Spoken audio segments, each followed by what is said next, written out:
చెప్పండి గిరి గారు. Sir, MLA Suresh తన ఆపోజిట్ గ్యాంగ్ లో ఉన్న యాదగిరిని చాలా దారుణంగా చంపేశాడు సార్. ఎక్కడ? శంషాబాద్ లో దారుణ హత్య. హతుడు యాదగిరికి, ఎమ్మెల్యే సురేష్ కి గతంలో జరిగిన ఘర్షణలే కారణం అంటున్న స్థానికులు. ప్రస్తుతం ఎమ్మెల్యే అజ్ఞాతంలో ఉన్నారు. పోలీసులు ఈ కేసును చాలా సీరియస్ గా తీసుకున్నారు. ఇలాంటి ప్రతి హత్య వెనుక ఒక రాజకీయ నాయకుడు ఉంటాడు. దీనిపై మీరు ఎలా క్రూజ్ టీమ్ అదే పని మీద ఉన్నారు సార్. ఏ టైంలో జరిగింది? ఎర్లీ మార్నింగ్ 3 to 4 మధ్యలో జరిగింది సార్. ఇన్సిడెంట్ మార్నింగ్ జరిగితే నెట్వర్క్ ఏం చేశారు? ఇంట్లో వాళ్ళు ఊరెళ్ళారు సార్. హౌస్ ఐసోలేటెడ్ గా ఉండడం వల్ల మనకి ఇన్ఫర్మేషన్ లేట్ గా వచ్చింది సార్. సీసీటీవీ ఫుటేజ్ ఏంటి? మన వర్షం వచ్చినప్పటి నుంచి సీసీ కెమెరాలు పనిచేయట్లేదండి sir. I want every minute detail.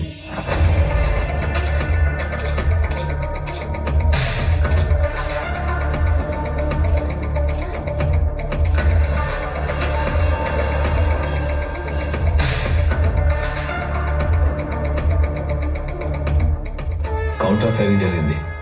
Bullet ఎవరికైనా తగిలైనా ఉండాలి, లేదా ఎక్కడైనా మిస్ అయినా ఉండాలి. తెలుసుకోవాలి. ఈ ఇన్సిడెంట్ జరగక ముందు ఎమ్మెల్యే అండ్ గ్యాంగ్ ఇటువైపు వెళ్లడం కొంతమంది చూశారంట సార్. ఆ ఎమ్మెల్యేని అరెస్ట్ చేయడానికి ఈ మాత్రం లీడ్ సరిపోతుందేమో సార్. ఎంక్వైరీకి లీడ్ చాలు, దాన్ని ప్రూవ్ చేయడానికి ఎవిడెన్స్ కావాలి. ఒక క్వశ్చన్ సార్. గతంలో యాదగిరి తనకు ఎమ్మెల్యే సురేష్ నుంచి లైఫ్ థ్రెట్ ఉందని కంప్లైంట్ ఇచ్చాడంటున్నారు. నిజమేనా? నిజమైతే మీరు ఆయనకి ఎందుకు ప్రొటెక్షన్ ఇవ్వలేదు? ఈ మర్డర్ కి కారణమైన ఎమ్మెల్యేని ఇంతవరకు ఎందుకు అరెస్ట్ చేయలేదు సార్? యాదగిరి మర్డర్ కి ఎమ్మెల్యేకి ఎటువంటి సంబంధం లేదు. అంత కాన్ఫిడెంట్ గా ఎలా చెప్పగలుగుతున్నారు సార్ మీరు? ఏ ఇన్వెస్టిగేషన్ చేయకుండా మీరు మాత్రం రాంగ్ న్యూస్ అంత కాన్ఫిడెంట్ గా చెప్తున్నప్పుడు ఇన్వెస్టిగేషన్ చేసిన నేను నిజాన్ని కాన్ఫిడెంట్ గా చెప్పకూడదా? మరి ఎమ్మెల్యే సురేష్ కాకుండా యాదగిరిని ఇంత దారుణంగా చంపవలసిన అవసరం ఎవరికి ఉంటుంది sir? Will get the details soon. Thank you. Thank you sir. Yadagiri murder కి ఎమ్మెల్యే సురేష్ కి ఎటువంటి సంబంధం లేదని తేల్చి చెప్పిన ఏసీపీ విక్రాంత్, ఎమ్మెల్యేకి మద్దతు ఎలాంటి సంబంధం లేదని ఏసీపీ విక్రాంత్ తేల్చి చెప్పడం ఇప్పుడు హాట్ టాపిక్ గా మారింది. క్రైమ్ జరిగిన ఏరియాలో ఎమ్మెల్యే వెహికల్స్ కనిపించడానికి కారణం అక్కడికి దగ్గరలో ఉన్న షైన్ హాస్పిటల్లో తన రిలేటివ్ ని చూడడానికి ఎమ్మెల్యే అటువైపు వెళ్లాడు. సమీర్ ఎప్పటికప్పుడు ఎమ్మెల్యే మూవ్మెంట్స్ అబ్జర్వ్ చేస్తూ నాకు అప్డేట్ చేస్తూనే ఉన్నాడు. యాదగిరి మర్డర్ తో ఎమ్మెల్యేకి సంబంధం లేదు. ఇది రాబరీ గ్యాంగ్ చేసిన మర్డర్. సైకిల్ ఊచలు వెపన్స్ అవుతాయా అన్నారు కదా. ఈ కేసులోనే కాదు, వాళ్ళు చేసిన అన్ని రాబరీస్ లో వాళ్ళు యూజ్ చేసిన వెపన్ ఇదే.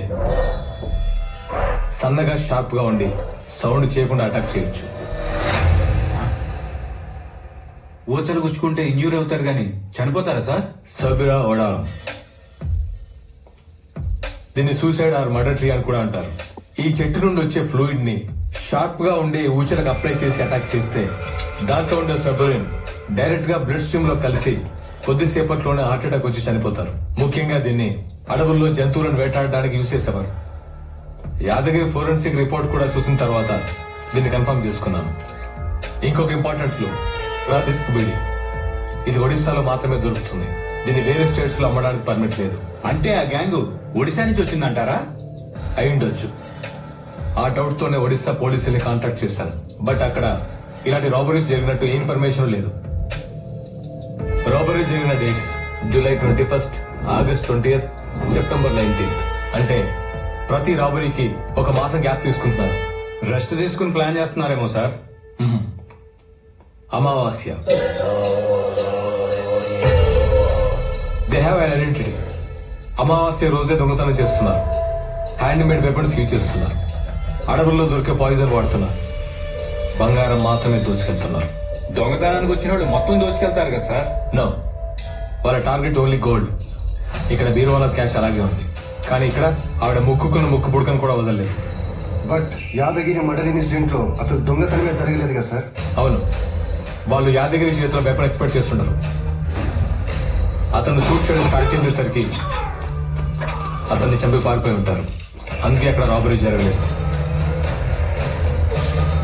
వచ్చే అమావాస్యలోపు వాళ్ళని పట్టుకొని తీరాలి. కానీ ఇప్పుడు ఎలా సార్ వాడిని పట్టుకోవడం?